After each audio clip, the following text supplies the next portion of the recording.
স্বচ্ছ নিয়োগ নীতির মাধ্যমে আমাদের রাজ্যে চাকরিগুলি হচ্ছে। তাই আমাদের মন্ত্রী, আমাদের দপ্তরের আধিকারিকরা তারা সৎ সাহস আছে বলেই তো তারা অফারগুলি বিলি করছে।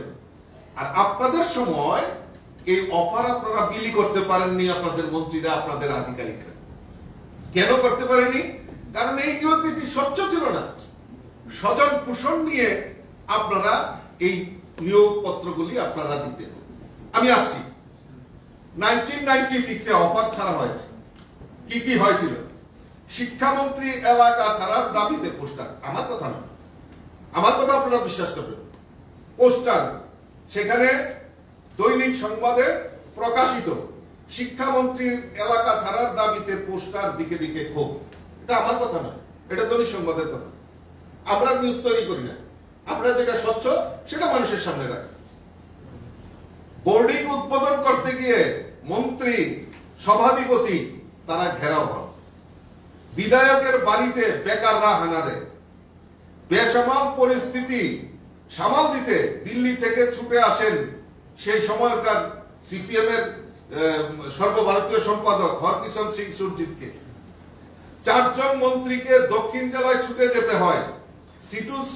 সিটু সম্পাদক অপদস্থ হন।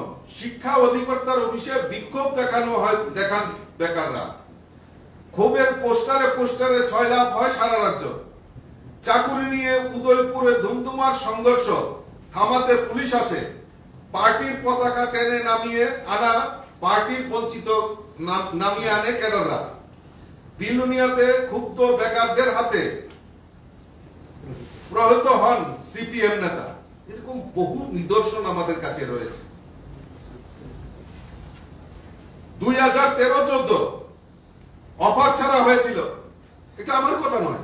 এই যে দৈনিক সংবাদ, সেন্দন, সেই সময়কার পত্রিকা, কি লেখা হয়েছে? অফার কেলেঙ্কারির জেরে জুতা পেটা শুরু, 2 বিধায়ককে এলাকা ছাড়তে হুলিয়া। পার্টির হুমকি অগ্রাহ্য করে বেকার বিদ্রোহ অব্যাহত। মেলার মাঠে ড্যামেজ কন্ট্রোল টিম অর্থাৎ কন্ট্রোল রুম এবং প্রাণ বাঁচাতে নেতাদের এলাকা ছাড়ার নির্দেশ দেওয়া হয়েছে। অফার বঞ্চনায় রাজ্য জুড়ে বেকার তাণ্ডব, পুড়ছে পার্টি অফিস।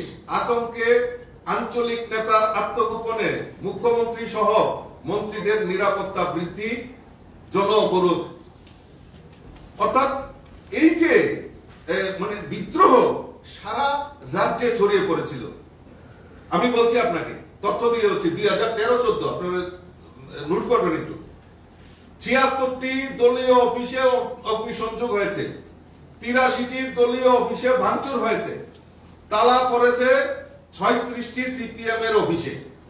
করবুকে মৃত যুবক উত্তম চাকমার নামে অফার ইস্যু হয়েছে। অদ্ভুত ব্যাপার, করবুকের এক যুবক মারা গেছে, তার নামে পর্যন্ত অফার ইস্যু হয়েছে। অফার না পেয়ে হৃদরোগে আক্রান্ত হয়ে মারা যান ময়লান হোসেন নামের এক ব্যক্তি মারা যান। রামচন্দ্র ঘাট অঞ্চল সম্পাদক নন্দলাল ঘোষের মোটর বাইকটিও আগুনের অগ্নিসংযোগ করা হয়। অঞ্চল কমিটি ও বিভাগীয় স্তরে 2 ডজন নেতার আত্মগোপন।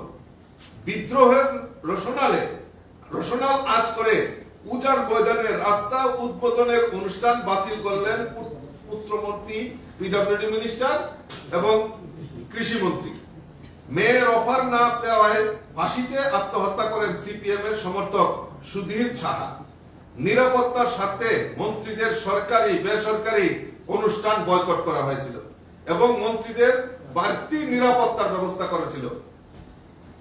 15 বিক্ষোভকারীকে থানায় তাদের বিরুদ্ধে মামলা করা হয়।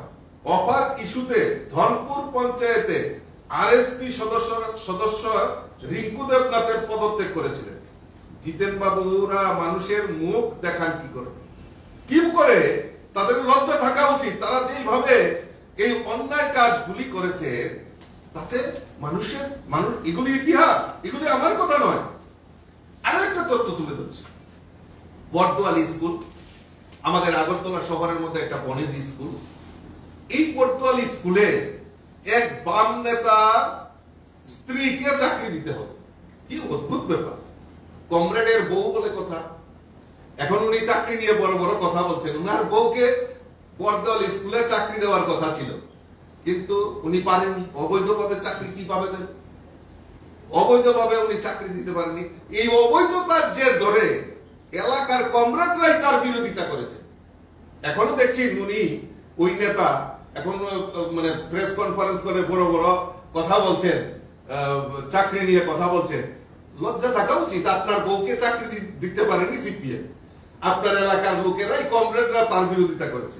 সেই সময় মাধ্যমিক থেকে এমএ পর্যন্ত যে যারা প্রথম শ্রেণীতে পাস করা, স্বর্ণ পদক প্রাপ্ত এবং বিভিন্ন বিএড উত্তীর্ণ এবং ভালো ভালো নাম্বার পেয়ে যারা অ্যাপ্লাই করেছিল, তাদেরকে বঞ্চিত করে ওই বাম নেতার স্ত্রীকে চাকরি দেওয়ার কথা ছিল। কিন্তু যে প্রকাশ্যে আসতে, এটা আমার কথা নয়, এই যে প্রমাণ রয়েছে আমাদের কাছে, এই প্রমাণের কাছে সমস্ত খবর ছিল।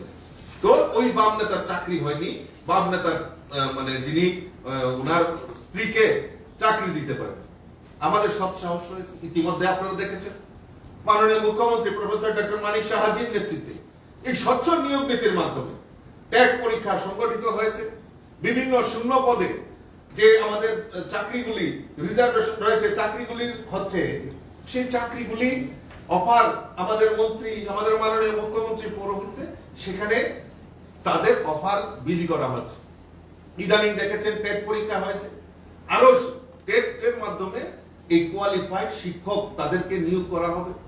এবং যে সমস্ত শূন্য পদগুলি রয়েছে, সেই সমস্ত শূন্য পদগুলিকে অগ্রাধিকারের ভিত্তিতে সরকার চেষ্টা করছে সুষ্ঠু নিয়োগ নীতি, স্বচ্ছ নিয়োগ নীতির মাধ্যমে সেইগুলিকে মানে রিক্রুটমেন্ট করা।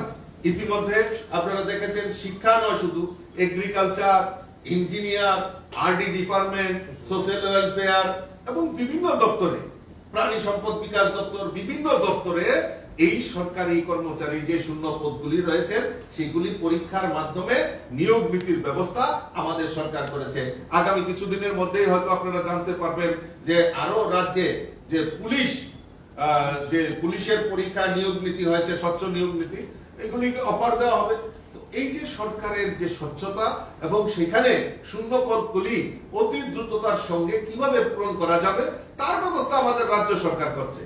এবং রাজ্যের এই স্বচ্ছ নিয়োগ নীতির ফলে আজকে আমাদের সমস্ত জায়গায় এই যারা আমাদের বেকার যুবক যুবতী, যারা এই যাদের যোগ্যতা রয়েছে, তাদের মধ্যে আমরা এই অফার বিলির ব্যবস্থা আমরা করছি। এবং আপনারা দেখেছেন এসপিউর মাধ্যমে এসপিউ নিয়োগ, আগামী দিন পুলিশ এক্সিকিউটিভ এবং বিভিন্ন ক্ষেত্রে এই নিয়োগের সংখ্যা আরো বৃদ্ধি হবে। এবং আমাদের সরকার এই ত্রিপুরা রাজ্যের বেকার যুবক যুবতীদের পাশে রয়েছে এবং আগামী দিন তাদের কর্মসংস্থানের ক্ষেত্রে আমাদের সরকার নিশ্চয়ই বলিষ্ঠ পদক্ষেপ নিয়ে কাজ করবে। আর যারা এই বিভ্রান্ত করার চেষ্টা করছেন, আমাদের এই রাজ্যের মানুষকে বোকা বানানোর চেষ্টা করছেন, তাদেরকে মানুষ উচিত শিক্ষা দেবে, বিগত দিনে দিয়েছে এবং আগামী দিনও দেবে। আপনাদের যদি কোনো প্রশ্ন থাকে